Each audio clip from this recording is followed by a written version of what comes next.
నమస్తే. కొందరు డైట్ చేస్తారు, మీల్ స్కిప్ చేస్తారు. అయినా లావుతనం తగ్గదు వాళ్ళకు. అంటే నానా రకాల ప్రయత్నాలు ఏదైతే అవైలబుల్ ఉంటది మార్కెట్‌లో గానీ, యూట్యూబ్‌లో గానీ, ఫేస్‌బుక్‌లో గానీ, ఇన్‌స్టాలో గానీ అన్నీ ట్రై చేసినంక గూడా బరువు తగ్గలేదనేసి చెప్తారు. అయితే ఈ వీడియో వాళ్ళ కోసం. ఎందుకంటే కొందరికి అలవాటు ఉంటుంది, మీల్ స్కిప్ చేస్తారు, ఇంటర్మిటెంట్ ఫాస్టింగ్ చేస్తారు. ఇంటర్మిటెంట్ ఫాస్టింగ్ చేసిన తర్వాత కూడా వాళ్ళకి వెయిట్ తగ్గదు. అయితే ఏందంటే ఇప్పుడు మీరు ఇంటర్మిటెంట్ ఫాస్టింగే చేస్తున్నారు అనుకోండి. అంటే ఏంది? కొందరు 16 గంటలు ఇంటర్మిటెంట్ ఫాస్టింగ్ చేస్తారు. కొందరేమో 24 అవర్స్ ఇంటర్మిటెంట్ ఫాస్టింగ్ కూడా చేస్తారు. అంటే ఇవాళ మధ్యాహ్నం వాళ్ళు 3కి తిన్నారు అనుకోండి, మళ్ళీ రేపు మధ్యాహ్నం 3కే తింటారు, మళ్ళీ ఇంకా తినరు మధ్యలో. అయితే అటువంటి వాళ్ళ కోసం ఈ వీడియో.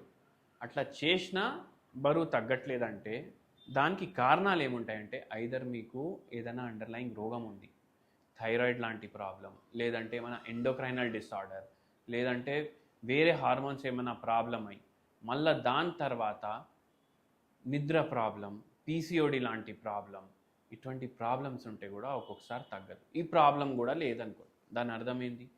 మీరు మీ ఫాస్ట్ ఎట్లయితే బ్రేక్ చేస్తున్నారో అది తప్పు. అంటే ఏంది? ఇప్పుడు ఫాస్ట్ ఓపెన్ చేయగానే బిర్యానీ తినేసిండ్రు అనుకోండి, అప్పుడు ఒక్కొక్కసారి వెయిట్ తగ్గడం కష్టమైపోతుంది. ఇప్పుడు కొందరికి ఏముంటుంది, అరే ఇంకా 24 గంటలు నేను తినను, ఇప్పుడు ఎట్లా తింటా అంటే వారం మొత్తం తిండి ఇప్పుడు తింటా, వారం తిండి ఒక మీల్లో తింటారు వాళ్ళు. అట్లా కూడా ప్రాబ్లం అవుతుంది. అయితే ఇవి మీరు బై ఛాన్స్ చేస్తున్నారంటే అవాయిడ్ చేయండి. And more over intermittent fasting 24 hours చేస్తున్నారంటే కూడా అవాయిడ్ చేయండి. దాని బదులు చిన్న చిన్న మీల్స్ చిన్న చిన్న ఇంటర్వెల్స్లో ప్లాన్ చేయండి. మీకు సింపుల్గా ఒకటి చెప్తాను, 3 పూటలు తినండి, ఎంత కావాలి దానికన్నా సగం తినండి.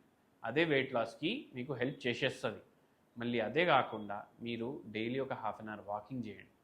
బై ఛాన్స్ మీకు మోకాలు నొప్పులు ఉన్నాయంటే హోమియోపతి మందులు వాడుకుంటా వాకింగ్ చేయండి, మీకు అట్లా కూడా హెల్ప్ఫుల్ ఉంటుంది. మళ్ళా వెయిట్ చాలా ఎక్కువ ఉంది, ప్రాబ్లం అవుతుంది, తగ్గుతలేదంటే ఏం చేయండి అంటే ఒక సింపుల్ హోమ్ రెమెడీ చెప్తాను. 100 గ్రాములు దాల్చిని చెక్క తీసుకోండి, 100 గ్రాములు నల్ల జీలకర్ర తీసుకోండి, 2 మిక్సర్ గ్రైండర్లో వేయండి, మొత్తం పిసైంచేసేయండి, పౌడర్ లాగా తయారైపోతుంది. ఇది ఒక జార్లో నింపుకొని పెట్టుకోండి. ఇప్పుడు డైలీ మార్నింగ్ డైలీ నైట్ గోరువెచ్చని నీళ్లు తీసుకొని దాంట్లో పావు చెంచా ఈ పౌడర్ వేయండి, కలపండి, డైలీ 2 పూటలు తాగండి. ఇది మెటబాలిజం పెంచడానికి హెల్ప్ చేస్తుంది. దీంట్లో ఫ్లేవనాయిడ్స్ ఉంటాయి, దీంట్లో యాంటీ ఆక్సిడెంట్స్ ఉంటాయి, యాంటీ ఇన్ఫ్లమేటరీ ప్రాపర్టీస్ ఉంటాయి. ఇది వెయిట్ లాస్కి కూడా మనకు హెల్ప్ చేస్తుంది. ఇది చేయండి, వెయిట్ లాస్ అచీవ్ అవుతుంది. ఇంకోటి, ఇప్పుడే ఫాస్ట్ ఓపెన్ చేస్తున్నారంటే హెవీగా తినకండి, సాలెడ్స్ తోటి స్టార్ట్ చేయండి. అది బ్రేక్ఫాస్ట్ చేసేటప్పుడు కూడా ఉండొచ్చు, బై ఛాన్స్ మీరు ఇంటర్మీడియట్ ఫాస్టింగ్ అయినా చేస్తున్నారంటే కూడా ఉండొచ్చు. అయినా బరువు తగ్గుతలేదంటే హోమియోపతి ట్రీట్మెంట్ వాడండి, బరువు తగ్గడానికి హెల్ప్ చేస్తుంది. ధన్యవాదాలు.